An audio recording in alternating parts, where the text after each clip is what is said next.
Hello friends.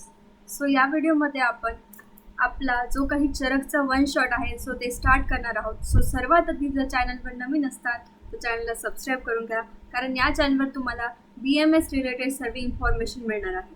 आणि आपली आता वन शॉटची सिरीज ही कंटिन्यू होणार आहे, त्यामुळे नोटिफिकेशनची बेलसुद्धा प्रेस करून ठेवा.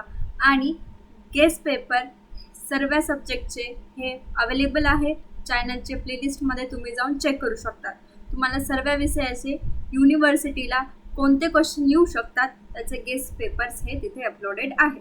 ओके, सो बघा आता लवकर स्टार्ट करूया. तर बघा, सर्वात फर्स्ट आहे आपला चॅप्टर चरकचा दीर्घम जीवितीय अध्याय. राईट. सो याच्यामध्ये जे काही आयुर्वेदाबद्दल इन्फॉर्मेशन आहे, जे आपण अष्टांगमध्ये बघितलं होतं, त्याचे 2-3 चॅप्टर याच्यामध्ये एकत्र केलेले आहेत. ओके, सो तुम्हाला ते समजेलच. बघा, याच्यामध्ये थोडंसं PVचं सुद्धा कंटेंट आहे, मग आपल्याला ते इझी जाईल PVमध्ये सुद्धा. बघा, सर्वात फर्स्ट आहे आयुर्वेदाची व्याख्या. हिताहितम सुखम दुःख आयुर्वेद हिताहितम मानच तत्सरोक्तम आयुर्वेदाचं उच्चते. सर्वांना माहीतच असेल. येस. सो हितकर, अहितकर, सुखकर आणि दुःखकर आयु असे 4 प्रकार सांगितले आहेत. ओके, आणि याचं ते मग तुम्हाला डिस्क्रिप्शन म्हणजे त्याचं हे लिहायचं आहे की हितकर आयु काय असतो, अहितकर काय असतो. ओके, SQ आला तर आयुर्वेदाचे पर्याय. राईट. काय? शाखा, विद्या, सूत्र, ध्यानशास्त्र, लक्षण, तंत्र, आयुर्वेद. नंतर आयुचे प्रकार किती आहेत? सो आयुचे प्रकार आहेत हितकर आयु, अहितकर आयु, राईट, सुखकर आयु, दुःखकर आयु. हे जे तुम्हाला इथं दिसत आहे. राईट. आता हितकर आयु कसा असतो? जो मनुष्य सर्व प्राणी मानवाचा हितचिंतक आहे, हितकर्ता आहे, दुसऱ्याच्या धनाची इच्छा ठेवत नाही, विचारपूर्वक कार्य करणारा. राईट. अहितकर म्हणजे दुर्बुद्धी असणारा, सावधान न राहणारा, संपत्तीची लालसा करणारा. सुखकर आयु म्हणजे जो मनुष्य शारीरिक मानसिक रोगरहित आहे, ज्याच्या शरीरात बल वीर्य स्थापित आहे, ज्ञान विज्ञानाने संपन्न आहे. दुःखकर म्हणजे काय? तर मानसिक दुःख, त्याला वृद्ध आहे, तो प्रत्येक कामात असमर्थ आहे, काम अपूर्ण करणारा आहे, असं लिहायचं. ओके. आयुचे लक्षण काय? काय?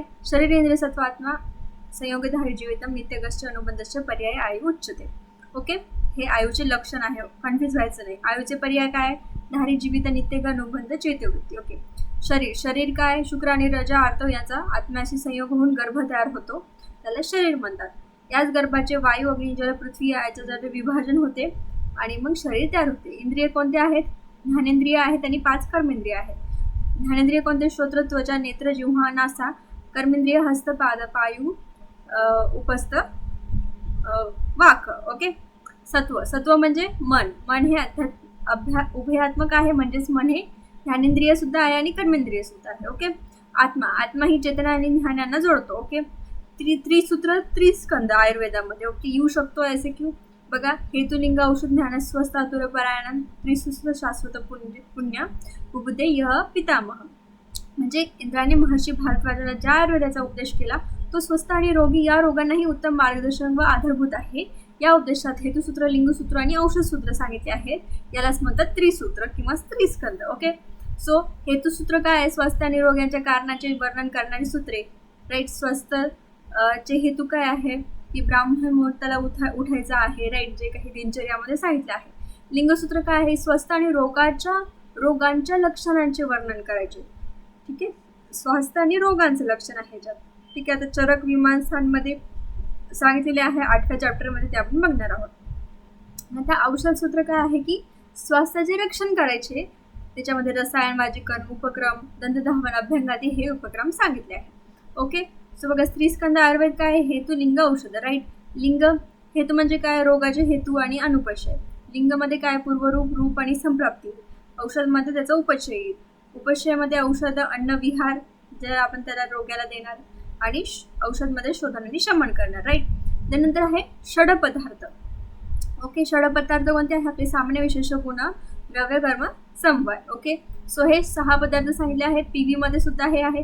सो आपल्याला परत आपलं रिव्हिजन हे होत आहे. राईट. आता सामान्य विशेष सिद्धांत. बघा, हे इथे चरकाच्या टॉपिकमध्ये आहे, सामान्य विशेष सिद्धांत. ओके. सो हे जे श्लोक पाठ करायचं आहे.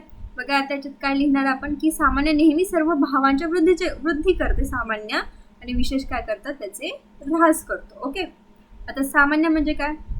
याचा सुद्धा श्लोक करायचा आहे. बघा, सामान्य एकही भाव निर्माण करतो आणि सामान्य समान उपयोगाचे प्रकटीकरण करतो. विशेष वेगळेपणाचा भाव निर्माण करतो आणि विशेष विपरीत गुणधर्म यांचा क्रिया असल्याचे सांगतो. बरोबर. बघा, सामान्याचे दोन टाईप्स आहे, परसामान्य, अपरसामान्य. पर म्हणजे श्रेष्ठ, ओके, आणि असं म्हणू शकतो की पर म्हणजे व्यापक क्षेत्रातील, ओके, म्हणजे खूप साऱ्या गोष्टींना ते एकत्र करतो, सामान्य कॉमन गोष्टी. पण अपर म्हणजे सीमित, म्हणजे एक पर्टिक्युलर जागेमध्ये कॉमन असणार, ओके. आणि सामान्याचे भेद किती आहे? दृश्य सामान्य, द्रव्य सामान्य, गुणसामान्य, कर्मसामान्य. यस, PVचा टॉपिक आहे हा सर्वांच. बघा, द्रव्य सामान्यामध्ये आपल्या समान द्रव्याची वाढ द्रव्याने होणे, जसं मांस खाल्ल्याने मांसाची वृद्धी होते, राईट. गुणसामान्यामध्ये काय की त्या जे आपण खातोय त्याच्या गुणामुळे मग आपल्या बॉडीतले जे गुण आहे ते वाढतात. जसं की बघा, एक पदार्थ खाल्ल्याने त्यातील गुणाची वृद्धी होते व त्याला गुणसामान्य म्हणतात. जसं की तिक्त गुण असलेले पदार्थ खाल्ल्यास पित्त वाढते, पित्त आणि तिक्ताचे गुण काय सेम आहेत म्हणून. नंतर हे कर्मसामान्य म्हणजे कर्म करणार. बघा, आता एखादे विशिष्ट कर्म ज्याने दोषाची वृद्धी होते. आता एक्झाम्पल काय आहे, रात्री जागरणाने काय होतं आणि अति चालल्याने काय होतं, वातवृद्धी होते. सो हे काय झालं, कर्मसामान्य. म्हणजे सामान्य म्हणजे काय, तर कॉमन गोष्टी आहेत त्याच्यात आणि ते वाढत आहे, वृद्धी आहे बेसिकली याच्यात. आता विशेष असू दे सेम भेद, द्रव्य गुण कर्म विशेष, ओके. द्रव्य विशेष काय आहे, हे काय करतात, ऱ्हास करतात. कसं बघा, अतिस्थौल्यामध्ये आपण जर कुलथी, जव, यवक, मूग खाल्ले तर काय होतं, आपलं वजन कमी होतं. म्हणजे काय होतं, अपोजिट कार्य करते. म्हणजे ते काय आहे, विशेष म्हणजे उलट, अपोजिट, ओके. त्यानंतर आहे गुणविशेष, म्हणजे एका दुसऱ्या वेगळेपणाचा बोध करणाऱ्या धान्याला गुणविशेष करतात. बघा, जर वातवृद्धी झाली तर तेलाचा उपयोग केला तर वाताचा क्षय होतो, कारण तेलाचा आणि वाताचा गुण काय आहे, विरुद्ध आहे. यस, विशेष आहे. देन आहे कर्मविशेष, म्हणजे काय की एका प्रकारचे कर्म केल्याने दुसऱ्या गोष्टीचा क्षय होतो, ओके. जसं की व्यायाम हेमंत ऋतूत केल्यास काय होतं, शैत्यास कर्मविशेष होय, ओके. नंतर आहे द्रव्य टॉपिक. येस, सो बघा, याच्यामध्ये काय 9 द्रव्य सांगितलेली आहे आयुर्वेदाने. आकाश, वायू, तेज, आप, पृथ्वी, आत्मा, मन, काल, दिशा, ओके. ही 9 द्रव्य होतात. आणि चेतन अचेतन भेदाने द्रव्य किती सांगितले आहेत, चेतन द्रव्य इंद्रियासहित असतात आणि अचेतन द्रव्य इंद्रियाविरहित असतात. गुण काय आहे आपल्याला माहिती आहे. सो पंचधनेंद्रियाचे अर्थ शब्द, स्पर्श, रूप, रस, गंध हे 5, राईट. आणि विंशती गुण जे आपल्याला माहिती आहे, ओके. परादी गुण 10, राईट. आध्यात्मिक गुण 6, ओके. सो बघा, वैशेषिक गुण 5 आहेत जे आपण दर्शन याच्यात बघितलेले आहेत. गुरुवादी गुण 20 आहेत, आध्यात्मिक 6 आहे, परादी 10 आहे, ओके. टोटल 41 गुण आहेत, ओके. त्यानंतर आहे कर्म. बघा, कर्माचे सुद्धा इथे तुम्हाला वैशेषिक दर्शनामध्ये कर्माचे 5 प्रकार सांगितले आहे. उत्क्षेपण, अवक्षेपण, आगमन, प्रसरण, गमन, राईट. त्यानंतर आहे समवाय म्हणजे काय, तर समीकरण भूमी आदी द्रव्यांचा आपल्या गुणाबरोबर असलेला अपृथक भाव म्हणजे समवाय. म्हणजे समवाय हा नित्य असतो, ओके. म्हणजे कंटिन्युअस असतो समवाय. जसं की पृथ्वीचा गंधाशी असलेला संबंध हा कसा आहे, कंटिन्युअस आहे. पृथ्वी आणि गंध हे कधी वेगवेगळे होऊ शकत नाही, राईट. सो जलाचं शीतलता ही त्याचा समवाय आहे. अग्नीचा उष्णता ही समवाय आहे. वायूचा स्पर्श आणि आकाशाचा शब्द हे त्यांचे नित्य संबंध आहे, त्याला समवाय असे म्हणतात, राईट. नंतर आहे द्रव्याचे लक्षण काय आहे, ज्या वस्तूमध्ये गुणकर्म आश्रित असतात आणि जे गुण आणि कर्म यांचे समवाय कारण आहे त्याला द्रव्य असे म्हणतात, ओके. द्रव्यामध्ये बघा, कारण द्रव्य आणि कार्यद्रव्य 2 टाईप्स आहेत. सो कारण द्रव्य कोणते आहेत, आकाश, वायू, अग्नी, आप, पृथ्वी, आत्मा, मन, काल, दिशा, ओके. सो याचे गुण सांगितले आणि याचे कर्म सांगितलेले आहे, ओके. लक्षात राहिले तर ठीक, नाही तर काही हरकत नाही. कार्यद्रव्य कोणते आहेत, चेतन, अचेतन. चेतनमध्ये येतात अंतश्चेतन आणि बहिश्चेतन. आणि अचेतनमध्ये जे ज्यांना काही चेतना नसतात, बरोबर. जसं की धातू असतील, दगड, माती वगैरे वगैरे. अंतश्चेतनमध्ये वनस्पती वर्ग येईल. बाह्यचेतनमध्ये मानव आणि पक्षी आणि पशु येतील, ओके.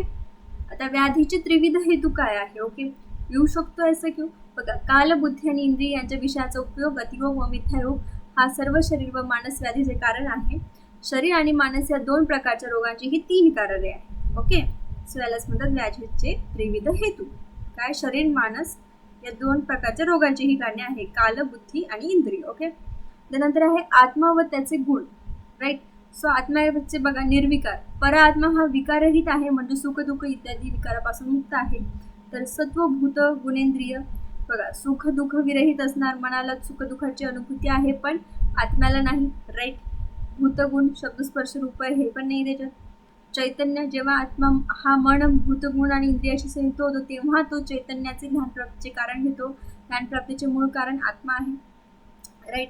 आत्मा हा नित्य असतो. तो अल्पित भाववेनेने विकाररहितेने जगातील क्रिया पाहतो. ओके.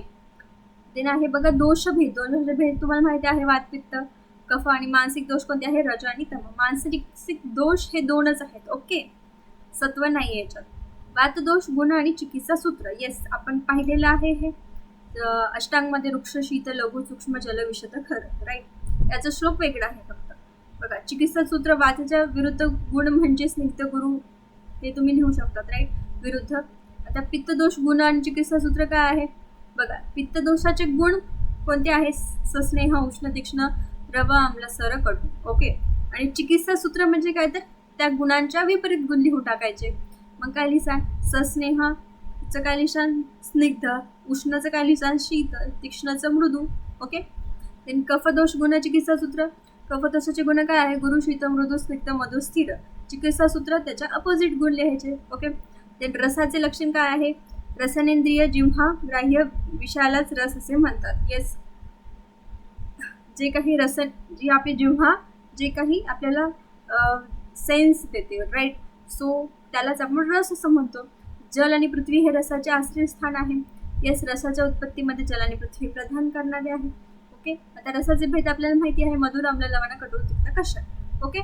नंतर आहे रसाचे कार्य आणि रसांचे दोषावरील प्रभाव.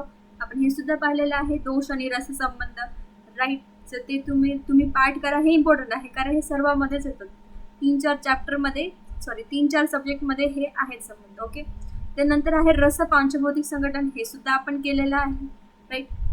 नंतर हे तर झालं आपलं. ओके. तर द्रव्य वर्गीकरण इम्पॉर्टंट आहे. प्रभाव भेदाने द्रव्याचे 3 भेद होतात, त्रोष प्रशमन, धातू प्रदूषण, स्वस्थ हित करणारे. ओके.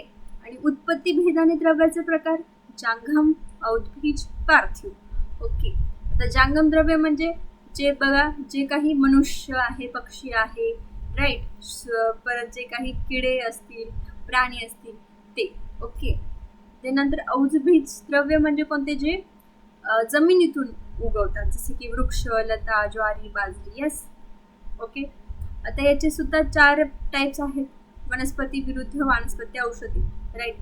वनस्पती म्हणजे काय, ज्यांना फुले येतात, फळे येतात. ओके. विरुद्ध म्हणजे काय, ज्या वेली असतात. राईट. वानस्पती म्हणजे काय, त्याला फुले आणि फळे प्रत्यक्षात दिसतात, त्यांना वानस्पती असे म्हणतात. आणि औषधी म्हणजे काय, की ज्यांना फळे पिकल्यानंतर नाश होतो त्यांना औषधी म्हणतात, जसं की गहू, तांदूळ, तूर, सोयाबीन, सूर्यफूल. ओके. एक्झाम्पल लक्षात ठेवा. औद्भिद प्रकाराचे उपयुक्त अंगे काय आहे, मूळ, साल, डिंक, कोवळी पाने, क्षार, दूध, फळे, भस्मे, तेल, पाणी. ओके. द्रव्याचे वर्गीकरण काय आहे, मुलिनी, फलिनी, मध, स्नेह, लवण, मूत्र, दुग्ध, शोध, वृक्ष. ओके. नंतर आहे चतुर्विध स्नेह, म्हणजे स्नेहाचे प्रकार किती आहेत, 4. घृत, तेल, वसा, मज्जा. ओके. उपयोग काय आहे, पिण्यासाठी, अपहण्यासाठी, बस्तीसाठी, नस्य, मर्दनसाठी. ओके.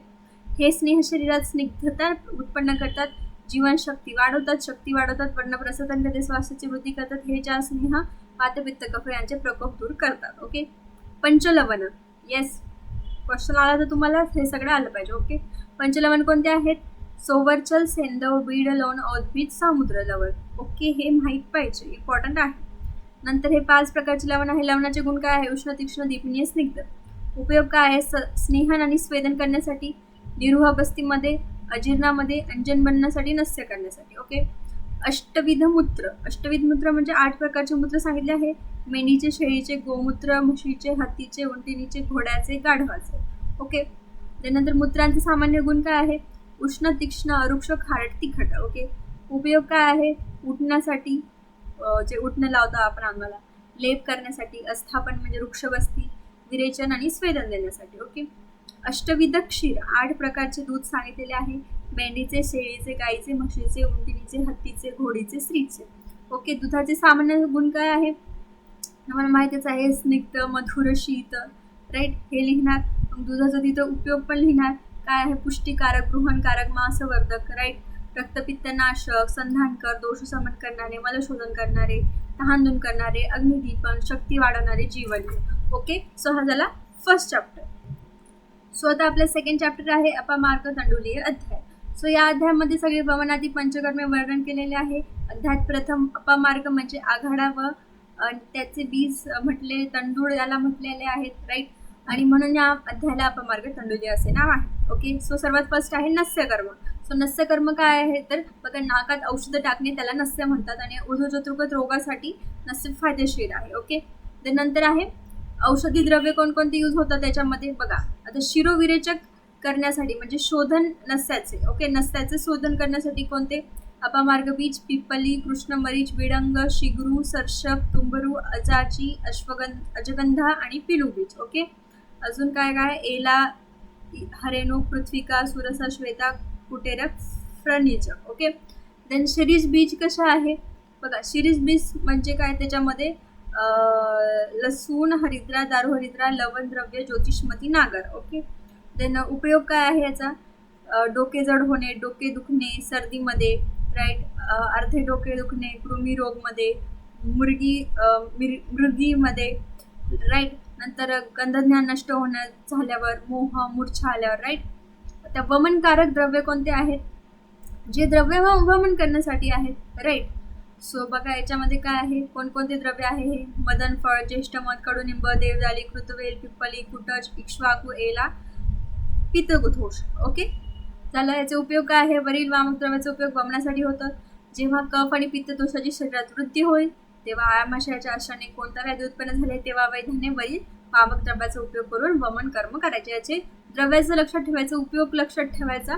ओके, नंतर आहे विरेचक द्रव्य. ओके, म्हणजे अधमार्गाने दोष बाहेर काढणे, राईट. सो याच्यामध्ये कोणकोणते आहे बघा. त्रिवृत्त, त्रिफळा, दंती, नलिनी, सातला, वचा, कपिल, गवाक्षी, शारिणी, उदयका, पिलू, अरागव, द्राक्ष, द्रवंती, निचूल. ओके, उपयोग आहे तेच. पक्वाशयाच्या आश्रयाने राहतात जेव्हा दोष तेव्हा त्यांना विरेचक करून त्याला बाहेर काढणे, राईट. सो बघा, विरेचनाने त्रिवृत्त मूल हे सर्वात श्रेष्ठ आहे. त्रिवृत्त मूल हे सर्वात श्रेष्ठ आहे विरेचनासाठी आणि मदल फळ हे वमनासाठी सर्वात श्रेष्ठ आहे. Okay, MCQ. नंतर आहे अस्थापन बस्तीचे द्रव्य. बस्तीचे 2 टाइप्स आहे, अणुआसन आणि अस्थापन. सो अस्थापन बस्तीचे द्रव्य कोणते आहे? पाटला, अग्निमंत, बिल्व, शून्या, काश्मीर, शालपणी, पृष्ठपणी, निष्दिका, बला, श्वद्रंष्टा, बृहती, एरंडपुनवा, यव, कुलथ्य, कोल, गुडूची, मदनफळ, पलाश. ओके, जितके आहेत जितके आठवले तितके लिहायचे. ओके, उपयोग काय आहे? उदावर्त व्याधीमध्ये, गॅस्ट्रिक ट्रबल, कॉन्स्टिपेशनमध्ये अस्थापन बस्ती देण्यासाठी. नंतर अणुआसन बस्ती चे कोणते द्रव्य आहेत बघा. 2 प्रकारचा असतो, अस्थापन आणि अणुआसन.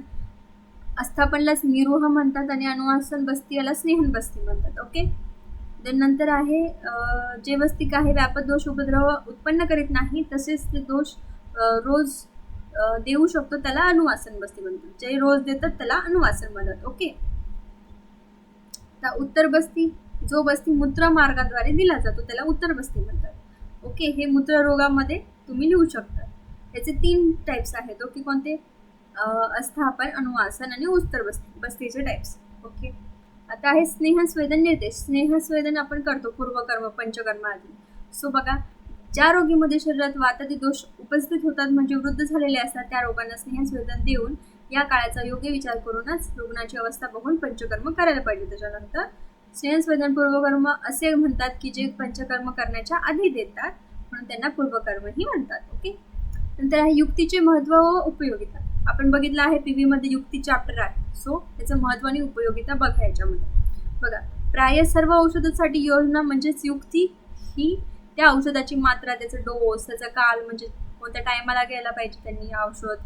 सो याच्यावर अवलंबून आहे, राईट. त्याचा विचार केला तरच वैद्याला सिद्धी आणि यश मिळते. म्हणून औषधी द्रव्यांचे गुणधर्म जाणणाऱ्या चिकित्सकाला वैद्य म्हणतात, पण युक्ती जाणणाऱ्या वैद्याला युक्तितज्ञ म्हणतात. हा नेहमी श्रेष्ठ चिकित्सक असतो.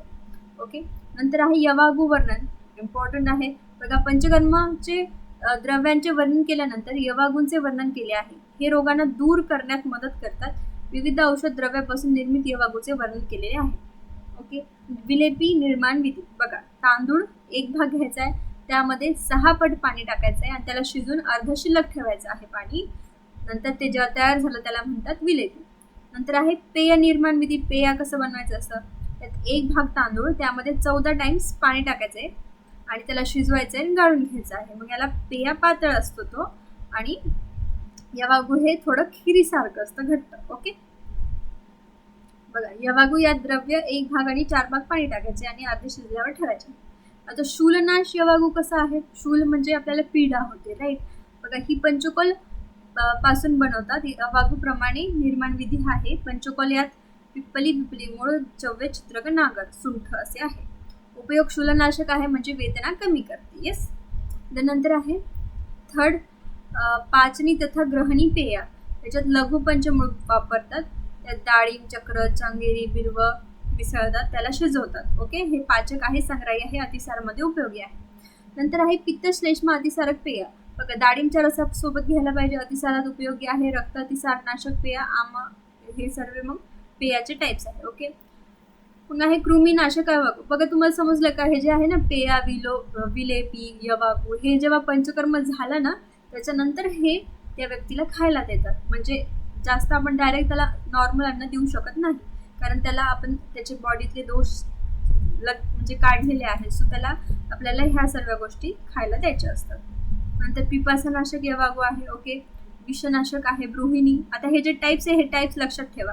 पिपासानाशक यवागू, विषनाशक, बृहणी यवागू, कर्षणीय यवागू, स्नेहनीय यवागू, वृक्षणीय यवागू, श्वासकाशनाशक यवागू, पक्वाशयगत वातकनाशक यवागू, रेचनीय यवागू, संग्राहणी यवागू, भेदनीय यवागू, वातानुलोमनी यवागू, तैलव्यापदनाशक यवागू, विषमज्वरनाशक यवागू, कंठरोगनाशक, वृतव्यापदनाशक यवागू, शुक्र वह स्रोतशूलनाशक यवागू, वृषनाशक, मदरोगनाशिनी, क्षुधारोगनाशिनी यवागू.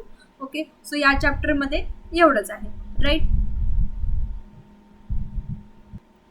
ओके, सो आपला थर्ड चॅप्टर आहे आरागवधीय अध्याय. ओके, बघा त्या द्वितीय अध्यायात आपण पंचकर्म उपयोगी औषधे आणि 28 प्रकारचे यवागूचे वर्णन बघितले आहे. तर आता तिसऱ्या अध्यायात आपण बहिर्परिमार्जन चिकित्साविषयी सांगितलेली आहे. आणि शरीरात दोषाचा प्रकोप झाल्यावर रोग उत्पन्न होतात तेव्हा त्या रोगाचे निराकरण म्हणजे दूर करण्यासाठी 3 प्रकारची चिकित्सा सांगितली आहे. म्हणजे अंतरपरिमार्जन, बहिर्परिमार्जन आणि सशस्त्र परिमार्जन चिकित्सा. ओके, सो बघा याच्यामध्ये सिद्ध चूर्ण तसेच प्रदेह या अध्यायात एकूण 32 चूर्णाच्या लेपाचे वर्णन केलेले आहे. ओके, लेपांचे प्रकार 2 सांगितले आहे, प्रलेप, प्रदेह. ओके, प्रलेप म्हणजे जो लेप शीत तणू म्हणजे पातळ कमी जाडीचा असतो, राईट, आणि ज्याची जाडी ही म्हशीच्या ओल्या चामड्या त्वचे एवढी असते. ओके, त्यानंतर प्रदेह म्हणजे काय? जो लेप ओला आणि जाड असतो तसेच उष्ण असतो त्याला प्रदेह म्हणतात. 6 प्रदेह लेपांचे प्रयोग वर्णन केले आहे. ते म्हणजे लेप सुकण्याच्या वाळण्याच्या आधीचे त्यांना काढून टाकायचं असतो. नंतर चूर्ण प्रदेश आपल्याला माहिती आहे म्हणजे औषधी द्रव्याच्या चूर्णाचे घेऊन त्याला सरसप तेलामध्ये मोहरीचे तेल म्हणजे मिसळून त्यापासून प्रदेह लेप बनवायचा असतो. ओके, आता 6 प्रकारचे प्रदेह सांगितलेले आहेत. बघा लेप त्याच्यामध्ये आरागवत, सोडगज, करंज, वाचा, गुडूची, मदनफळ, हरिद्राचा लेप आहे. द्वितीय लेप गंधाबरोजा, देवदारू, खदीर, धव, निंब, विडंग, वीर यापासून बनवलेला. तृतीय लेप आहे भोजपत्र, लसूण, शिरीष, गुकुळ, कृष्णगंध यापासून बनवलेला. चतुर्थ आहे रानतुळस, वासक, सर्प, सप्तपर्णी, पिलू, कुष्ठ, सुमन यापासून बनवलेला. पंचम लेप आहे वचा, रेणू, त्रिवृत, दंती, भल्लादक, गैरिक यांच्यापासून बनवलेला. षष्ठ लेप आहे मनशिला, हरताल, गृहधूम, एला, काशीश, लोध, अर्जुन, गुस्ता याच्यापासून बनवलेला. आणि सप्तम लेप आहे कुष्ठादी लेप आहे, चिक्केपण, आणि यात कुष्ठ प्रमुख द्रव्य आहे आणि इतर हरिद्रा, दारू, सुरस, पटोल, लिंब, अश्वगंधा, सूरदारू, शिगरू यापासून बनवतात. उपयोग काय आहे? खास दूर करण्यासाठी, पिंपल्ससाठी, जे काही रेड पॅचेस असतात युट्रिक त्याच्यासाठी आहे हा कुष्ठादी लेप. ओके, आणि लेप्रेसीसाठी आणि सूजसाठी. ओके, कुष्ठादी चूर्ण यात कुष्ठ प्रमुख आहे. येस, आणि बाकी कोणते द्रव्य आहे मग? गुडूची, दारू, हरिद्रा, लोद्र, मुस्तागंध, कासीस, विडंग, हरताळ, मनशिरा, कंपिलक. ओके, याचे संभाग चूर्ण घ्यायचे आणि सरसप तेलामध्ये मिसळायचं आणि त्याचा लेप करायचा आहे, राईट. आणि उपयोग कशात आहे याचा? दात, खाज, खुजली, सोरायसिस, खरूज. ओके, देन नंतर झाला आपला मनशिलादी लेप. मनशिला, हरताल, मरीच, सरसप तेल, अर्कक्षय, राईट, सो याचा बनवून असतो. तर तुथ्या दिले, तुथ्य विळंग कृष्ण मिरीच कुष्ठ लोद्र मणिशिला याच्यापासून बनवतात. नंतर रसाजना दिले, हे रसांजन पुनाडच्या बीजांना कुडून रसात टाकून लेप बनवतात. करंजाती लेप, करंजी बीज एरंड कुष्ठ यांना एकत्र कुटून गोमूत्रात घोटतात. राईट. नंतर हरिद्रादी लेप, हरिद्रा दारू हरिद्रा इंद्रजम करंज बीज कण्णे तिरक क्षार यांना एकत्र करून. मनशिला दिलेप याचा कुष्ठनाशक आहे. आरगवदा दिलेप हा चुरंत तुलपत्र काकमची यांना ताकामध्ये घोटून बनवतात. कुष्ठनाशक आहे. आपण कोलादी, कोल म्हणजेच बोर, कुलत, देवदारू, रासना, माश हे सर्व आहे. ओके. ज्यांच्याकडे नोट्स असतील हे त्यांनी हे सर्व वाचून घ्या. ओके. अजून कोणकोणते आहे? वातव्याधीनाशक लेप आहे. वातव्याधीनाशक लेप द्वितीय. उदरशूलनाशक लेप, वातव्याधीनाशक लेप परत एकदा, आणि वात कर लेप आहे. ओके. वातघ्न चूर्णाचे, रक्तघ्न चूर्णाचे घृतामध्ये मिसळून लेप करायचा आहे. ओके. सो हे बाकीचे एक्स्ट्रा लेप आहे, हे बघू शकता. नंतर आहे पंचविध कषाय कल्पना. येस, हे आपल्याला बघा सेकंड इयर साठी इम्पॉर्टंट आहे, हे बेसिक आहे. बघा पंचविध कषाय कल्पना इति स्वरस कल्क घृत शीत फांड. ओके. सो बघा 5 प्रकारच्या कल्पना आहेत. कल्पना म्हणजे काय, तर आपण प्रक्रिया करून, सपोज औषधी व्याधीला औषधांना आपण काहीतरी त्याच्यावर क्रिया करतो, मग त्याचं एक तर सिरप बनतो, ज्यूस बनतो, राईट, परत त्याचे पावडर बनते. सो तेच त्यालाच कल्पना म्हणतात. ओके. आयुर्वेदामध्ये. सो त्याचे 5 टाईप्स आहेत. स्वरस, कल्क, श्रुत, शीत, फांड. राईट. स्वरस म्हणजे ज्यूस, कल्क म्हणजे पेस्ट, श्रुत म्हणजे किंवा क्वाथ म्हणजे डिकॉक्शन, शीत म्हणजे कोल्ड इन्फ्युजन, फांड म्हणजे हॉट इन्फ्युजन. ओके. वरील पंचकषायाच्या क्रमानुसार ते उत्तरोत्तर लघु होतात, असे ते लघु होत जातात. ओके. नंतर झाला त्याच्यानंतर कषाय कल्पना. बघा कषाय कल्पना हे धातूपासून कषाय शब्द उत्पन्न झाला आहे, म्हणजे कंठगत रोगांची हिंसा करणे. राईट. बघा आता याच्यामध्ये लिहिलं आहे की सर्वात फर्स्ट आहे स्वरस कल्पना. राईट, म्हणजेच ज्यूस. बघा द्रव्यांचा यंत्रामध्ये त्याला घालायचा आहे, मग सपोज मिक्सरमध्ये घालू आपण. राईट. त्याला मग मिक्सरमध्ये केल्यावर त्याचा पिळायचा आहे, आणि जो रस काढला जातो त्याला स्वरस म्हणतात. सेम जसा फळांचा ज्यूस असतो. नंतर आहे कल्पना म्हणजे पेस्ट. जसं आपण ओल्या द्रव्याला त्याच्यात पाणी टाकतो, राईट, त्याला कुटून घेतो आणि मग त्याचा गोळा बनतो, लेप बनतो, राईट, पेस्ट बनते. सो तेच आहे याच्यात कल्क. ओके. त्यानंतर आहे श्रुत किंवा क्वाथ, म्हणजे जसं आपण चहा बनवतो, राईट, जसा काळा चहा असतो, राईट. सो सेम एक भाग औषधी चूर्ण घ्यायचं, त्यात 16 पट पाणी टाकायचं, नंतर त्याला उकळायचं, आणि ते अर्धा भाग शिल्लक राहीपर्यंत त्याला मंद अग्नीवर त्याला उकळत ठेवायचं. मग त्याचा जो काढा तयार होतो, काढा म्हणजे बेसिकली काढा इज इक्वल्स टू शुद्ध. ओके. किंवा क्वाथ म्हणू शकतो. नंतर आहे शीत. शीत म्हणजे काय, कोल्ड इन्फ्युजन. म्हणजे काय, चूर्ण घ्यायचं आपल्याला द्रव्याचं, आणि त्याला थंड पाण्यामध्ये रात्रभर भिजवत ठेवायचं आहे, आणि सकाळी त्याला गाळून साठवून ठेवायचं किंवा प्यायचं. ते झालं शुद्ध. आणि फांड म्हणजे गरम पाण्यामध्ये चूर्ण टाकायचं आणि त्याला रात्रभर भिजवून ठेवायचं. ते झालं फांड. ओके. तर कषाय कल्पनांचा उपयोग बघा कशामध्ये असतो, तर बघा याच्यामध्ये फांडापेक्षा शीत. बघा याच्यात दिले की पंचविध कषाय कल्पना रोग आणि रोगी यांच्या बलावर अवलंबून असते, आणि या पंचविध कषाय कल्पना सर्वच ठिकाणी सर्वांगांनाच उपयोगी होत नाही. ओके. आणि जे काय आहे आपण वेगवेगळ्या व्याधीमध्ये वेगवेगळ्या कल्पना यूज करत असतो, असं तुम्ही त्याच्यात लिहू शकता. ओके. ओके. सो आता आपला 4th चॅप्टर आहे षडविरेचन शतश्रुतीय अध्याय. ओके. सो या अध्यायाचे विषय म्हणजेच अधिकरण आहेत, म्हणजे याच्यामध्ये 16 विरेचनांचे वर्णन केलेले आहेत. बघा षडविरेचन. ओके.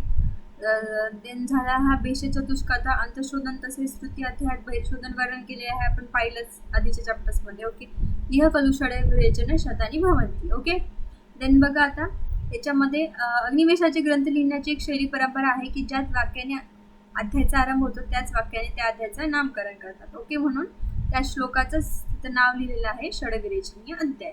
ओके. सो हे झालं आपलं की बघा याच्यामध्ये हे तर त्याचं इंट्रोडक्शन आहे. बघा 600 वमन विरेचन योग कल्पनास्थानात यांनी कल्पाचं वर्णन केलेले आहे. बघा आता वामक द्रव्य कोणते आहे, मदनफळ, जितुमक, इक्ष्वाक, धर्माग्रव, वस्त्र, कृतवेद. ओके. विरेचक द्रव्य कोणते आहे? त्रिवृत्त, चतुरंगल, क्रोध, सप्तला. ओके. देन औषधी अंग निर्देश कोणते आहे? बघा, क्षीर, मूल, त्वक, पत्र, पुष्प हे आपण यूज करतो. ओके, फळ यूज करतो. त्यानंतर पंचकषाय योनी. ओके, इम्पॉर्टंट आहे. 5 सोर्सेस ऑफ कषाय डिकॉक्शन. बघा, आता कषायाची उत्पत्ती स्थान 5 आहेत. कोणकोणते आहे? मधुर कषाय, आम्ल, कटू, तिक्त कषाय, कषाय कषाय. ओके. देन रस 6 आहेत. येस, हे 6 रस यायचे. मग यामध्ये लवण रसाचे कषाय बनवत नाही, कारण लवण रसात जर कषाय बनवले तर त्या लवण रस पूर्णपणे जाणवेल, म्हणून लवण रसापासून कषाय बनवता येत नाही. MCQ. ओके. बघा, भेषज स्वरूपात व्याप्त रसांना अग्निवेशांनी कषाय म्हटलेले आहे. भेषज स्वरूपात व्याप्त रसांना. ओके. मग झालं मधुरात्री रसयुक्त द्रव्यांची स्वरस कल्क फांटर कल्पना बनवतात, परंतु लवण रसाच्या बाबतीत हे शक्य नाही. ते तर आपण एक्सप्लेनेशन बघितलंच. ओके. आता पंचविध कषाय कल्पनामध्ये जे काही हे झालं आपलं. ओके.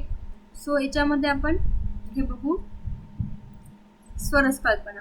हे तर आपण आधीच्याच चॅप्टरमध्ये बघितलं आहे, तेच याच्यामध्ये तुम्हाला डिटेलमध्ये आहे. ओके, सेम तेच आहे. येस, आता आपण इथे महाकषाय बघूया. ओके. सो महाकषाय कषाय कल्पनाचा उपयोग तो तुम्हाला माहितीच आहे, व्याधीनुसार आपण त्याला करू शकतो. आता महाकषाय सांगितलेले आपल्याला 50 आयुर्वेदामध्ये, कषाय सांगितले आहे 500 आणि जीवनीय वर्ग आहे 6. ओके. सो आता जीवनीय महाकषाय बघणार आहोत, म्हणजे जे जीवन देणारे 10 आपण म्हणू शकतो 10 औषधी द्रव्य. ओके, जीवनाला हितकर असतात. राईट. सो त्यांचे नाव काय आहे? जीवक, मेदा, महामेदा, काकुली, क्षीर काकुली, मुत्कपर्णी, माशपर्णी, जीवंती, मधुक इति. ओके. आता बृहणीय महाकषाय कोणते आहे? म्हणजे जे शरीराचे बृहण करणार, म्हणजे वजन वाढवणार. यस. सो ते कोणते आहेत? अश्वगंधा, काकोली. राईट. बघा, या श्लोकामध्येच आहेत ते. राईट. नंतर आहे लेखनीय महाकषाय, म्हणजे शरीराचे धातू मलाचे शोषण करून जे शरीर कृश बनवते त्याला लेखन म्हणतात. ओके. जसं की बघा, याच्यात लिहिलेलं आहे आपलं मुस्ता, हरिद्रा, दारू, हरिद्रा, वचा, दिविषा, कुटज, बिल्व, हेमवती. राईट. नंतर भेदनीय महाकषाय, जे शरीरातील दोष व मलाचे तुकडे करून शरीरातून अधोमार्गाने बाहेर काढते त्याला भेदन करणारे म्हणतात. ओके.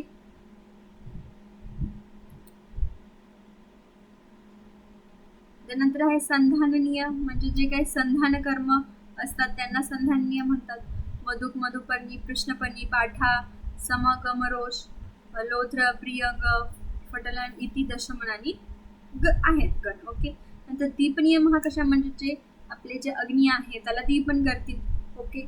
सो हे झाले आपले. आणि नंतर आहे प्रथम 50 महाकषाय सांगितलेले आहे जीवनीय. हे जे आहेत तुम्हाला हे करायचे आहे, लक्षात राहिले तर ठीक, नाहीतर काही हरकत नाही. ओके. सो हे आपण बघितलेले. ओके. सो हे झालं. त्याच्यानंतर बघा, या चॅप्टरमध्ये सर्वे महाकषाय आहे. बघा, स्तन्यजनन आदी वर्ग. ओके. सो स्तन्यजनन महाकषाय कोणकोणते आहेत? विरंश, हालिष्टिक, इक्षुवालिका, काक्ष, वृद्धा, इक्कट, कृतुन्मुलानी हे आहेत. स्तन्यशोधन करणारे कोणते कोणते आहेत? पाठ्या, महाउदश, सूरदारू, मुस्ता, मुरवा, गुडुची, वासक, फल. ओके. त्यांना शुक्रजनन करणारे कोणते आहेत? कुष्ठ, एलाव, कुटकट, फल, समुद्र फेन, कदंब निर्यास, इक्षुकांड, इक्षुरक, वसुक, उशिराणी इति. त्यानंतर स्नेहोपग आदी वर्ग कोणते आहेत? स्नेहोपग महाकषाय, मुद्रिका, मधुपर्णी, मेदा, विषादी, काकोली, क्षीरकाकोली, जीवक, जीवंती, शालपर्णी. ओके. स्वेदोपग कोणते आहे? शोभाज, गैरंड, अंक, वृश्चिक, पुनर्नवा, यवती, कुलथ्य, माश, बद्रा. सो हे सगळे आहेत. एखादा याच्यावर येऊ शकतं. जीवनीय, बृहणीय, दीपनीय, पाचनीय करा.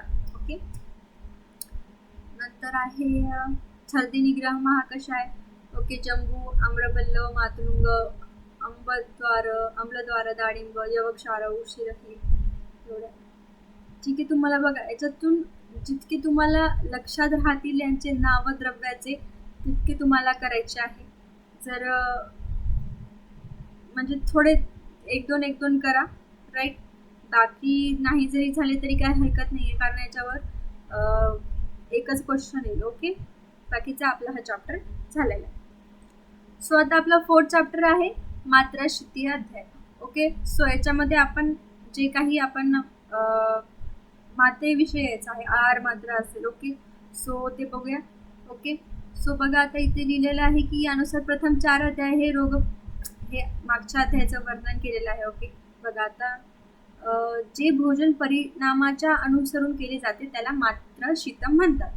राईट, चरकांची पद्धत आहे की अध्यायातील महत्वाचे प्रारंभिक शब्द घेऊनच त्यांचे नामकरण ते करतात. ओके, देन आता बघा प्रत्येक व्यक्तीला योग्य प्रमाणात आहाराचे सेवन केले पाहिजे. ओके, आणि या आहाराची मात्रा हीच अग्नीच्या बलावर अवलंबून असते.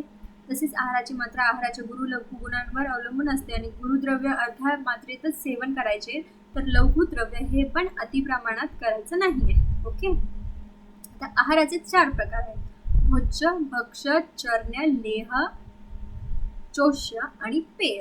ओके, सो बघा आता भोज्य म्हणजे काय, तर आपण जे भात आहे, डाळ भात. ओके, सो ते असतं भोज्य. भक्ष्य म्हणजे काय, लाडू भाकरी आपण दाताने तोडून खातो. ओके, त्यानंतर आहे चव्य म्हणजे चावण्यासाठी योग्य, जसं की चिवडा, चणे.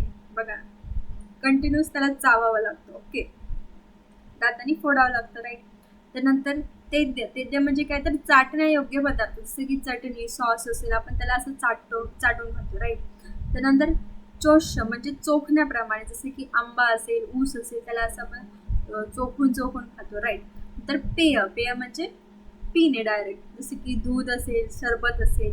राईट, सो या सर्वांना मिळून आहार असं म्हणतात. हे इम्पॉर्टंट आहे, क्वेश्चन मे बी येऊ शकतो. ओके, नंतर आहे चतुर्विध आहार. आता याच्यामध्ये 4 आहाराचे टाईप सांगितलेले आहेत. ते कोणते? अशित, पीत, लीढ, खादित. अशित म्हणजे काय, तर खाण्यालायक पदार्थ म्हणजे खाणे, चावणे. ओके, पीत म्हणजे पिण्यायोग्य पदार्थ, जसे की दूध, बघितलं आपण, सरबत. लीढ म्हणजे चाटण्यावाले, म्हणजे जे चाटतो आपण. ओके, जसं की आपण म्हटलं सॉस असेल, काही वेगळं असेल. नंतर खादित म्हणजे जे काही मोदक टाईप किंवा लाडू असेल तसं खायचं त्याला. ओके, नंतर आहे बघा आहाराची व्याख्या काय, आर्हीयते अन्ननलिकाया इति आहार. ओके, जे पदार्थ आणि अन्ननलिकेच्या सहाय्याने शरीरात घेतले जातात, सेवन केले जातात, त्याला आहार म्हणतात. येस, योग्य संतुलित आहार कसा असायला पाहिजे, बघा गोधूम मध्ये षष्टीशाली कार्बोहायड्रेट असलं पाहिजे, त्याच्यात मुक्त प्रोटीन असलं पाहिजे, सेंधव सॉल्ट असलं पाहिजे, आम्लक व्हिटॅमिन सी, जवम पुरुषजन करतं. राईट, अंतरिक्ष जल असलं पाहिजे, शुद्ध जल. पेय म्हणजे मिल्क, प्रोटीन, स्नेह, शर्करा, व्हिटॅमिन ए, बी कॉम्प्लेक्स असले पाहिजे. घृत असलं पाहिजे, मधु, शर्करा असली पाहिजे. ओके, आहार विधी विधान. ओके, सो बघा आहार विधी विधान इम्पॉर्टंट आहे, क्वेश्चन येऊ शकतो. त्याचा श्लोक आहे एक पर्टिक्युलर, तो लक्षात ठेवा. हे त्याचे पॉईंट्स आहे श्लोकामध्ये. बघा उष्ण अश्नीयात म्हणजे गरम भोजन खायला पाहिजे. स्निग्ध अश्नीयात म्हणजे ऑइली म्हणजे स्निग्ध, थोडंसं ऑइली स्निग्ध असलेलं भोजन खायला पाहिजे. मात्रावत म्हणजे योग्य प्रमाणात खाल्लं पाहिजे. जीर्ण अश्नीयात म्हणजे प्रथम आधीचं जेवण केलं झालंय, मग त्याचं ते पूर्ण जिरल्यावरच दुसरं भोजन केलं पाहिजे. तर वीर्य अविवृद्ध अश्नीयात म्हणजे विरुद्ध आहार खायला नाही पाहिजे. इष्ट देश म्हणजे योग्य ठिकाणी बसून खायला पाहिजे. इष्ट सर्व उपकरणाचं अश्नीयत न अति द्रुत न अति विलंबित अश्नीयत म्हणजे जास्त वेगाने नाही खायला पाहिजे, जास्त हळू पण नाही खायला पाहिजे. अजलपण म्हणजे न बोलता जेवण करायला पाहिजे. अहसन म्हणजे न हसता जेवण करायला पाहिजे. आत्माना अभिक्षस्य भुंजात सम्यक म्हणजे आत्म्याला साक्ष लक्ष ठेवून भोजन करायला पाहिजे. ओके, नंतर उचित आहार मात्रा कशी असली पाहिजे. ओके, बघा भोक्ता म्हणजे भोजन करणारा, तर त्याने षडविध भोजन करायला पाहिजे, म्हणजे त्याने हानी न करता तो योग्य वेळेत पचेल तेवढीच जेवणाची मात्रा त्या व्यक्तीची समजायची. आहार मात्र तंतोतंत्र युनिटमध्ये सांगितलेली नाही, ती प्रत्येक व्यक्तीच वेगवेगळी असते. राईट,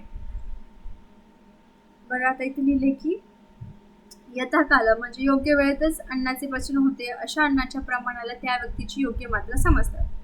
ओके, गुरु लघुभेदाने आहार द्रव्य पचनाची भिन्न भिन्न वेळ असते, त्यामुळे त्याला पचायला जास्त वेळ लागतो, तर लघुला कमी वेळ लागतो पचायला. राईट, तर लघुद्रव्याचे आहार कोणते तुम्हाला माहिती आहे, षष्टिक, शाली, मुतक, लावक, कपिल.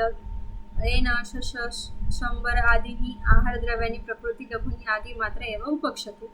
गुरुद्रव्य कोणते आहेत ते तर आपल्याला माहिती आहे, गहू, माश, राईट, मध, जे काही असेल. ओके, आता गुरु आहार द्रव्याचा उपयोग बघा, पिष्टमय पदार्थ, तांदूळ, चिवडा इत्यादी मात्रेनुसार सेवन करावे. भोजन झाल्यावर सेवन करायचं नाही.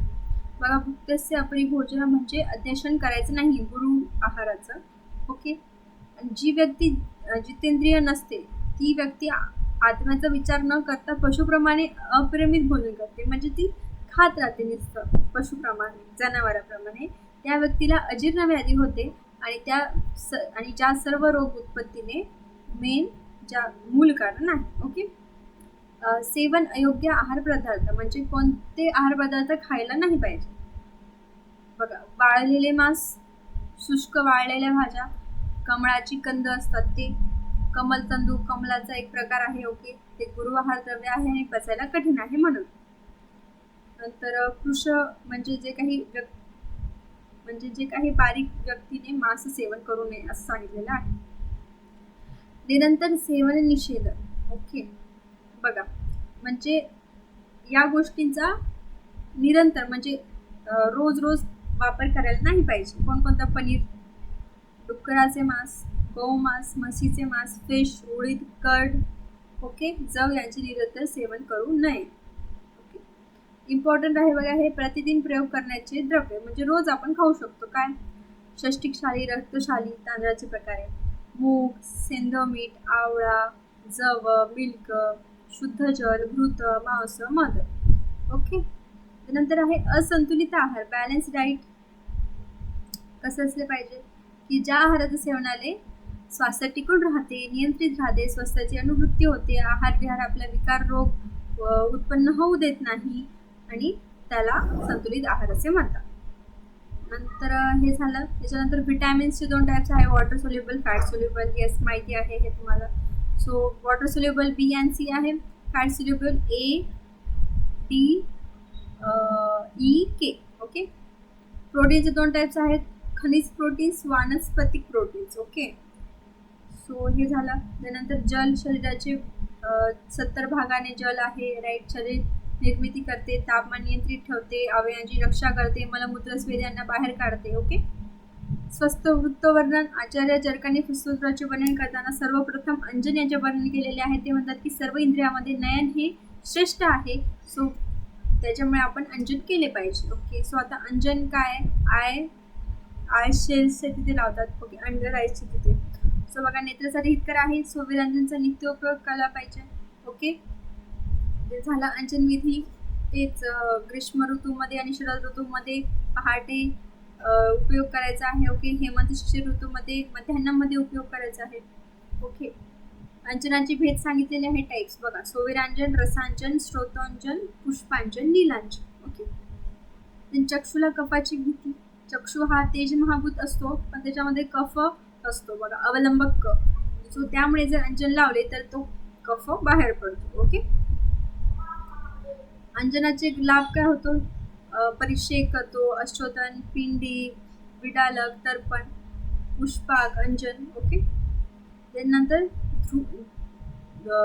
धूमपान. ओके, सो बघा, याच्यामध्ये काय आहे की जे काही बघा इथे तुम्हाला दिसत आहे, हरेणू, प्रियांकू, पृथ्विका, केशर, वाळा, चंदन, तमालपत्र, त्वक, एला, ज्येष्ठमध, अगरू, वड, हे सगळे काय करायचं?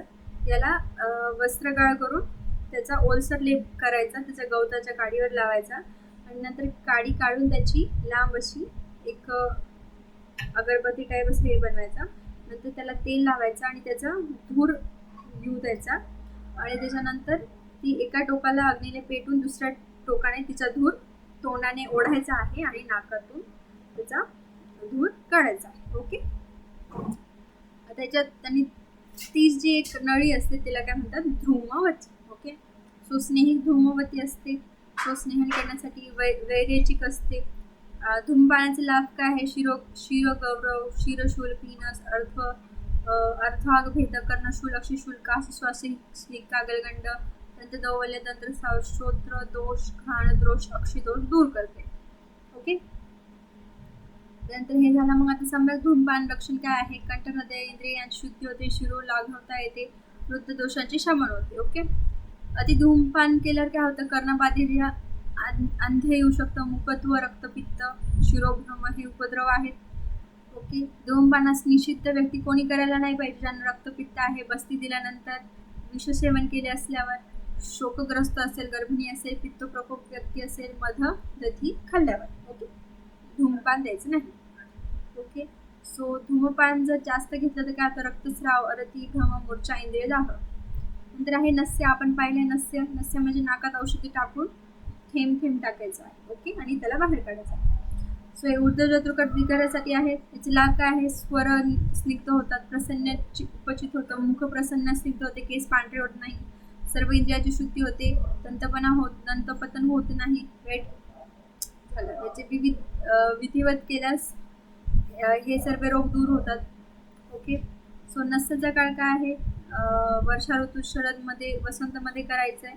कफासाठी सकाळी करायचे, पित्तासाठी दुपारी, वातासाठी संध्याकाळी आणि रात्री नस्य करायचा. ओके. ओके. सो आपला हा 6 चॅप्टर आहे तस्य स्थिती अध्याय. ओके. सो याच्यामध्ये आपण बघू शकतो की सर्व जे काही ऋतू आहेत, राईट, सो त्याचं वर्णन केलेलं आहे. सो आपल्याला 6 ऋतू माहीत आहे: शिशिर, वसंत, ग्रीष्म, वर्षा, शरद, हेमंत. ओके. सो याच्यामध्ये बघा ऋतू दाखवले आहेत आणि मराठी महिने आणि इंग्लिश महिने. ओके. लक्षात आलं तर ठीक, नाही तर नाही गेलं तरी चालतं. ओके. सो याच्यामध्ये तेच आपण जे अष्टांग हृदयामध्ये बघितलं होतं ऋतुचर्यामध्ये. उत्तरायण, दक्षिणायन. उत्तरायणमध्ये काय असतं? बेसिक लक्षात ठेवायचं, शी व गी. उत्तरायणमध्ये शिशिर, वसंत, हेमंत. राईट. सो याच्यामध्ये काय असतं की जे काही सूर्याचे बल आहे ते वाढते आणि जे चंद्राचे बल आहे ते कमी होत जाते आणि जे शरीराचे बल आहे, माणसाचे बल, तर ते सुद्धा कमी होत जाते. ओके. आणि दक्षिणायनमध्ये काय असतं? सूर्याचे बल कमी होते, चंद्राचे बल वाढते आणि शरीराचे बल सुद्धा वाढते. ओके. आणि वर्ष हे वाले ते ऋतू आहेत. ओके. सो हे झालं. त्यानंतर हे सांगितलं मी तुम्हाला. सो आणि शिवगी मध्ये कोणकोणते रस आहेत आदान काळामध्ये? तिक्त, कषाय आणि कटू. ओके. आणि वश ह्याचे कोणते आहेत मग? आम्ल, लवण आणि मधुर. ओके. आणि हा चार्ट तुम्ही केलाच असेल, अष्टांगमध्ये सुद्धा सांगितलेला आहे. हंसोदक सुद्धा आपण बघितलं आहे की बघा हंसोदकचा येऊ शकतो SAQ. ओके. सो बघा, जेव्हा अहोरात्र सूर्याने तप्त किरणाने केलेले आणि चंद्राच्या शीतलतेने शीतल झालेले पूर्ण सृष्टीमध्ये आणि अहोरात्र व अगस्त्य नामक ताराच्या त्याच्यात जेव्हा अगस्त्य नामक तारा हा आकाशात दिसतो, शरद ऋतूमध्ये असतो तो. सो त्यामुळे पाणी हे शुद्ध बनते आणि निर्विष बनते. सो त्यालाच हंसोदक म्हणतात आणि हंसोदक हे सर्वात स्वच्छ आणि निर्मल पाणी असते. ओके. आणि हे अभिसंधी नसते, स्रोतसला स्टॉप नाही करत. राईट. आणि परत हंसोदक हे वृक्ष नसते आणि सगळ्या प्रकारच्या पाण्यामध्ये हे सर्वात श्रेष्ठ आहे. ओके. ऋतुसंधी माहिती तुम्हाला 14 दिवसांचा काळ आहे, 7 दिवसाचा कंटिन्यू वाला महिन्याचे 7 दिवस आणि पुढे येणाऱ्या महिन्याचे 7 दिवस, स्टार्टिंगचे 7 दिवस. ओके. नंतर हेमंत ऋतुचर्या आहे तर तुम्हाला झालेलं आहे ऑलरेडी आपलं अष्टांग हृदयामध्ये. त्याचं 1 शॉट तुम्ही पाहिलं असेल तर तुम्हाला सर्व ऋतूंचं समजलंच असेल. ओके. सेमच आहे, याच्यात दुसरं काही नाही. आहार विहार लक्षात ठेवायचं आहे फक्त प्रत्येक ऋतूमध्ये. ओके. बाकी काही कर्म सुद्धा आपण लिहू शकतो. ओके. सो आता आपला जो नेक्स्ट चॅप्टर आहे 7वा चॅप्टर, तो आहे न वेगाचा धारणीय अध्याय. ओके. सो आपण हा अष्टांग हृदयामध्ये सुद्धा पाहिलेला आहे, सेमच आहे, फक्त श्लोकाचा डिफरन्स असतो. ओके. सो बघा कोणता आहे बघा, याच्यामध्ये धारणीय वेग आपल्याला माहिती कोणकोणते सांगितलेले आहेत. लोभ, शोक, भय, क्रोध, निर्लज्जता, ईर्ष्या, अतिराग, अभिद्या हे आहे धारणीय वेग. म्हणजे यांना धारण केले पाहिजे, म्हणजे यांना स्टॉप केलं पाहिजे. ओके. आणि अधारणीय वेग म्हणजे काय, तर त्यांना रोखून नाही धरलं पाहिजे. आपण जे काही 13 वेग शिकलो आहोत तेच सेम याच्यात आहे कंटिन्यू. मी काही जास्त एक्सप्लेन करणार नाही, तो 1 शॉट बघा सेमच आहे. ओके. नंतर हे सांगितलेले आहे की वाणीचे धारणीय वेग. ओके. सो म्हणजे काय, तर दुसऱ्याला मानसिक पीडा होईल असे कठोर बोलणे, ह्या 4 वेगांचे धारण करायचे आहे. कसे? पुरुष म्हणजे कठोर बोलणे, म्हणजे दुसऱ्यांना संकट येईल असे बोलायचं नाही. बहुमात्र अतिशय बोलणे म्हणजे खूप सारं बडबड करायची नाही. असार्थक म्हणजे खोटं बोलायचं नाही, चुकीच्या वेळी बोलायचं नाही, हे वाणीचे धारणीय वेग आहे. ओके. नंतर आहे काया म्हणजे शरीराचे धारणीय वेग कोणकोणते आहेत की अप्रशस्त देहकर्म, दुसऱ्याला पीडा उत्पन्न होईल अशा कृती, परस्त्री हे करणे, चोरी करणे, प्राणी मात्रांची हत्या करणे. ओके, हे शरीराचे धारणीय वेग. तर धारणीय वेग धारणाचे लाभ काय होतात. सपोज धारणीय वेग आहे तर त्याला जर आपण धारण केलं त्याने काय होईल की मनुष्याचे मन, बोलणे, कर्म पापरहित होतील. ह्या योगाने मनुष्याला पुण्यप्राप्ती होईल. तसेच असा मनुष्य धर्म अर्थ काम प्राप्त करून त्यापासून मिळणाऱ्या सुखकारक फलाचा उपयोग करू शकतो. नंतर आहे व्यायाम. तेच श्लोक डिफरंट आहे, फक्त बाकी सगळं कंटेंट सेम आहे. ओके. बघा, रात्रीच्या अशा शरीराच्या अशा हालचाली ज्या मनाला प्रिय असतात, प्रिय तर असतातच, परंतु त्या शरीराला स्थैर्य देऊन बलही वाढवितात, त्याला व्यायाम असे म्हणतात. व्यायामाचे उचित मात्रे सेवन करणे शरीरासाठी हितकर आहे. वाग्भट्टानुसार व्यायाम हा अर्धशक्तीने केला पाहिजे आणि सुश्रुतानुसार व्यायाम हा बलार्थ करावा, म्हणजे शक्तीच्या अर्धा करावा. ओके. व्यायामाचे लाभ काय आहे. शरीर हलके होते, कार्य करण्याची क्षमता वाढते, शरीर स्थिरता येते, कष्ट सहन करायची क्षमता वाढते, वाढलेले दोष क्षीण होतात. ओके. अति व्यायाम केल्याने काय होते, थकवा येतो, काम न करता थकवा येतो, रसादी धातूचा क्षय होतो, खूप तहान लागते, रक्तपित्त होते, तमक श्वास होतो. ओके. खोकला येतो, ज्वर येतो, उलटी होते. व्यायामाची लक्षणे काय आहे, तेच घाम येणे, श्वासोच्छवासाची गती वाढणे, शरीराचा हलकेपणा, हृदय आदींमध्ये अवरोध. सो बाकीचे जे काही दिनचर्याचे आहेत ते याच्यामध्ये येऊ शकतात. आणि इझी चॅप्टर आहे, ॲज सेम आहे आपल्या अष्टांग हृदयासारखं. ओके. सो आपला हा आहे 8वा चॅप्टर. ओके. इंद्रियोपक्रमणीय अध्याय म्हणजे काय तर बघा, आता याच्यात लिहिले की स्वस्थ वृत्तीचा संबंध इंद्रिय व त्यांचे विषय, त्यांच्या हालचाली यांच्याशी आहे. त्या दृष्टीने या अध्यायामध्ये इंद्रिय, त्यांचे अर्थ, त्यांचे आहार विहार यांचे विवृत्त वर्णन केलेले आहे. ओके. सो आता इंद्रिय पंच येस, ग्रुप ऑफ 5. सो याच्यामध्ये बघा 5 इंद्रिय, तो चार्ट आहे तो आपल्याला लिहायचा आहे आणि नंतर त्याचं एक्सप्लेनेशन करायचं आहे. हे PV मध्ये सुद्धा आहे. ओके. बघा 5 इंद्रिय कोणते आहेत ते लिहायचे. मग 5 इंद्रियाचे द्रव्य, 5 इंद्रियाचे अधिष्ठान, 5 इंद्रियांचे अर्थ, 5 इंद्रियांची बुद्धी. ओके, किंवा ज्ञान. ओके. त्या 5 इंद्रिय कोणते आहे, चक्षु, स्पर्शन, रसन, घ्राण. ओके. तर हे झाले. त्याच्यानंतर पंचेंद्रियाचे द्रव्य कोणते आहे, आकाश, तेज, वायू, पृथ्वी, रस. ओके. पंचेंद्रियांचे अधिष्ठान कुठे आहे, कर्ण, नेत्र, त्वचा, जिव्हा. ओके. त्यानंतर आहे पंचेंद्रियाचे अर्थ कोणते आहेत, शब्द, स्पर्श, रूप, रस, गंध. ओके. पंच इंद्रियांची बुद्धी कोणती आहे, शब्दबुद्धी, रूपबुद्धी, स्पर्शबुद्धी, रसबुद्धी, गंधबुद्धी. हे त्या इंद्रियानुसार त्याच्यासमोर लिहिलं तरी चालेल. ओके. इंद्रिय बघा, इंद्रिय आत्मनोलिंगम. ओके. इंद्रियाचे प्रकार आहेत पंच ज्ञानेंद्रिय आणि पंच कर्मेंद्रिय. आपण ते पाहिलं ऑलरेडी, राईट. नंतर आहे मन हे अतेंद्रिय आहे, म्हणजे उभयेंद्रिय आहे, म्हणजे कर्म इंद्रिय सुद्धा आणि ज्ञानेंद्रिय सुद्धा आहे. ओके.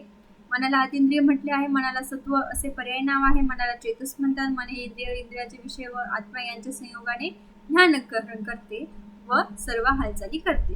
ओके. तो मग हे झाल्यानंतर मनाचे इंद्रियाचे संयोग न होण्याचे कारण वैर्य कारण संकटाय आहे. ओके. सो हे झाल्यानंतर आपण म्हणू की इंद्रियार्थ संकल्प. ओके. जेव्हा मन रूपाचे ग्रहण करते तेव्हा त्याला रूपग्राहक म्हणतात आणि जेव्हा मन गंधाचे ग्रहण करते तेव्हा त्याला गंधग्राहक म्हणतात. ओके. मग संकल्प काय आहे, संकल्प भेदाने एकाच मन अनेक रूप धारण करतो, परंतु खरे पाहता मन अनेक नसून एकच आहे. म्हणजे आपल्याला वाटतं की जेव्हा आपण डोळ्याने बघतो तसंच कानाने ऐकतो, तर आपल्याला वाटतं की दोन्ही गोष्टी सोबतच ते मन आपलं त्याचं ज्ञान हे करत आहे, ग्रहण करत आहे. पण आणि आपल्याला वाटतं की त्यात डोळ्यांचा संदेश पोहोचवणारे मन वेगळे आणि कानाचा संदेश पोहोचवणारे मन वेगळे. तर असं नाहीये, ते एकच मन ते कार्य करत असतं. ओके. त्यानंतर पंचज्ञानेंद्रिय सुद्धा पाहिले, पंचकर्मेंद्रिय सुद्धा पाहिले. इंद्रियाची उत्पत्ती. ओके. सो आकाशातील 5 तत्व ज्या इंद्रियाचे द्रव्य आहे ते सर्व भौतिक आहेत, म्हणजे पंचमहाभूतापासून बनलेले आहे इंद्रिय. ओके, नंतर हे झालं. सो बघा आता याच्यामध्ये इंद्रिय शोध, जे काही इंद्रियाचे द्रव्य आहे ते सेमच आहे. श्रोत्राचे आकाश, स्पर्शांचे वायू, चक्षुचे तेज, रसांचे आप म्हणजे जल आणि घ्राणेचे पृथ्वी. ओके, याच्यात तेच आहे इंद्रिय. इंद्रियाबद्दल जे काही 5 गोष्टी आहेत सो त्याच आहे याच्यामध्ये. ओके ओके सो आपला आता जो काही आहे 9वा चॅप्टर खड्डाक चतुष्पाद अध्याय. ओके, सो याच्यामध्ये चिकित्सा चतुष्पाद सांगितलेले आहे. याच्यावर क्वेश्चन आलेला आहे बऱ्याचदा, सो इम्पॉर्टंट आहे. बघा, चिकित्सेचे 4 पद सांगितलेले आहे: वैद्य, द्रव्य, उपस्थता आणि रोगी. ओके, सो त्यांचे जे काही गुण आहे ते आपल्याला एक्सप्लेन करायचे आहेत. सो सर्वात फर्स्ट आहे बघा आता स्वस्थ आणि अस्वस्थ यांचे लक्षण काय आहे. बघा, धातूच्या विषमतेला रोग म्हणतात, तर धातूच्या समानतेला प्रकृती म्हणजे स्वस्थ अवस्था असे म्हणतात. Right, simple. आता चिकित्सा निर्देश सूत्र काय आहे की शरीरातील दोष धातू मला विकृत झाल्यावर त्यांना समस्थितीत आणण्यासाठी आपल्या गुणांनी वैद्यातिकांचा जो प्रयत्न असतो त्याला चिकित्सा असे म्हणतात. ज्या क्रियामुळे शरीरात धातुसाम्य होते तीच चिकित्सा आहे आणि धातुसाम्य करणे हेच वैद्याचे खरे काम आहे. राईट, आता आले खड्डाक चतुष्पाद मध्ये फर्स्ट आले वैद्याचे गुण. ओके, आपण बघितलं होतं अष्टांगमध्ये भीषक गुण. ओके, तेच आहे इथे वैद्याचे गुण. तर कसे असले पाहिजे वैद्याचे गुण?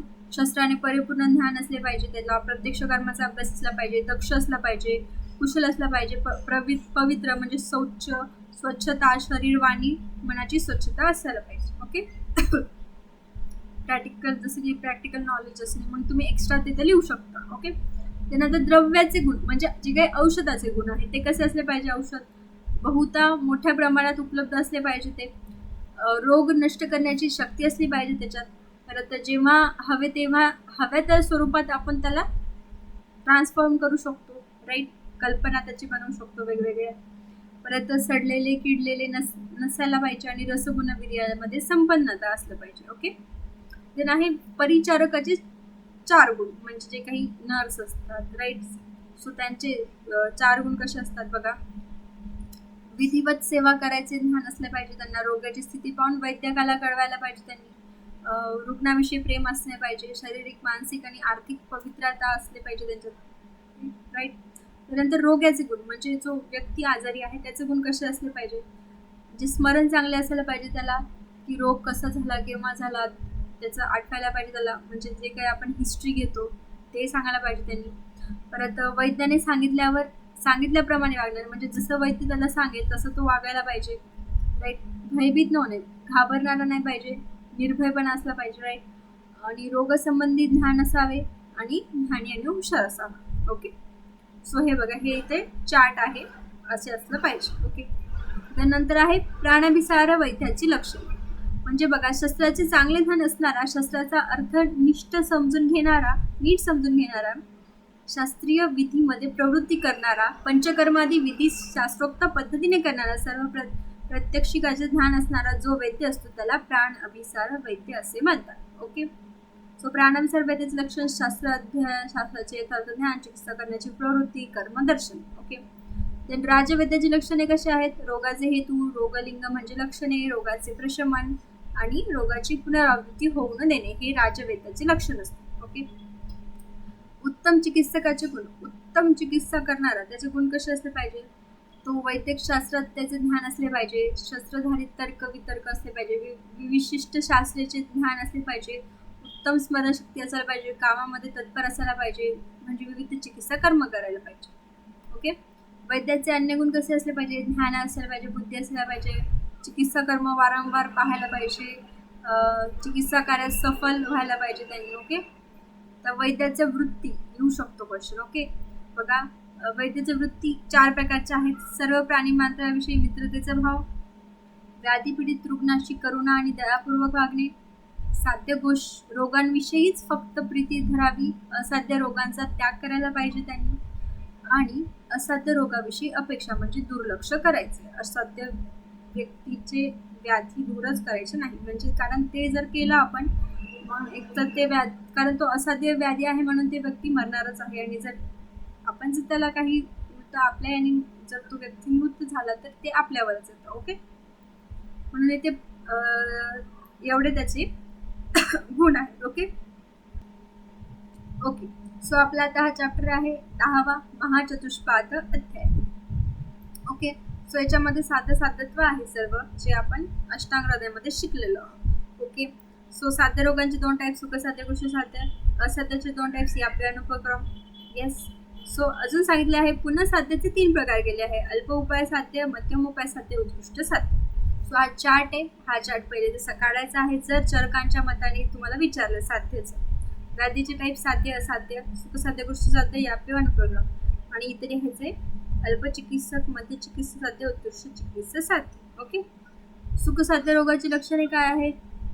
हेतू, ज्या रोगांचे हेतू पूर्वरूप लक्षणे अल्प असतात, वातती दोष, रक्तादी दोष समान गुणांची नसतील, रोग उत्पादक दोष, रोगाच्या प्रकृतीचा दोष नसेल, रोग किंवा दोष गुण हे ऋतूच्या समान गुणाचे नसतील, रोग एक मार्गातच झालेला असेल, रोग नवीन असेल, उपद्रव झालेला नसेल, हे सर्व कारणे तुम्ही लिहू शकता. पृष्ठ साध्य रोगांची लक्षणे कशी असतात? जे एकदम हार्ड असतात ट्रीट करायसाठी.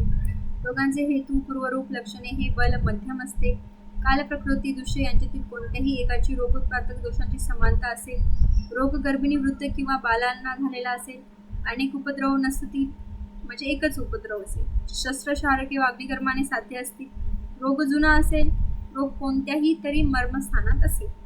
राईट, तर हे झालं. त्यानंतर आता याप्य रोगांची लक्षणे आपल्याला माहिती आहे, आयुष्य उरले असल्याने पथ्यकर आहार विहाराचे सेवन करणे, थोडे ठीक होऊन थोड्याशा कारणाने जे पुन्हा उग्र रूप धारण करतो तर असा रोग याप्य असतो. जसं की अस्थमा, प्रमेह. राईट, म्हणजे तो मरेपर्यंत तो व्याधी होणारच आहे, पण आपण त्याला कमी करू शकतो. ओके, त्याला नष्ट करू शकत नाही. नंतर प्रत्येक अनुप्रगम रोगाची लक्षणे, यास अनुप्रगम असेही म्हणतात.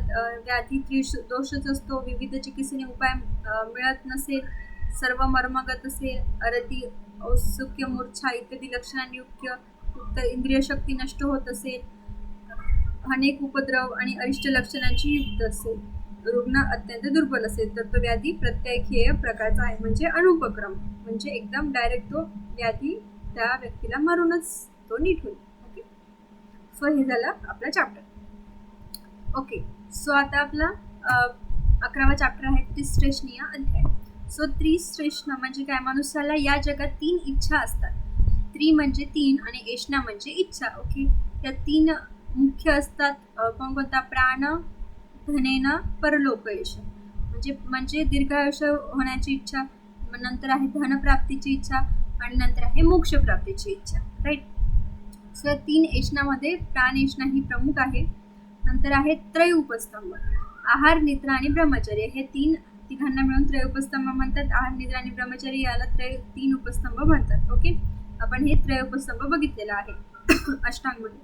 नंतर आहे त्रिविध बल, 3 प्रकारचे बल आहेत. सहज बल म्हणजे स्वाभाविक बल, कालकृत बल किंवा वयकृत म्हणजे जे वयानुसार येतात ते बल. नंतर आहे युक्तिकृत बल म्हणजे जे काही आपण काही कंडिशनमध्ये आपल्याला जे किंवा आहार विहार आपण केल्यावर जे आपल्याला बल प्राप्त होते ते वाले बल. ओके, 3 बल विचारू शकतो. तर रोगाचे कारण सांगितलेले आहे त्रिविध. काल, अर्थ आणि शब्द. काल म्हणजे कालाचा आयोग झाल्यावर, विथा आणि अहित आयोग झाल्यावर. अर्थ म्हणजे इंद्रियाचे विषय ते नष्ट झाल्यावर. नंतर जसे की शब्द, स्पर्श, रूप यांचा हीनयोग झाल्यावर. राईट, त्यानंतर आहे कर्म. कर्मवाले म्हणजे चेष्टा, मिथ्यायोग, अतियोग हे केल्यावर. ओके, रोगांची त्रिविध कारणे काय आहे?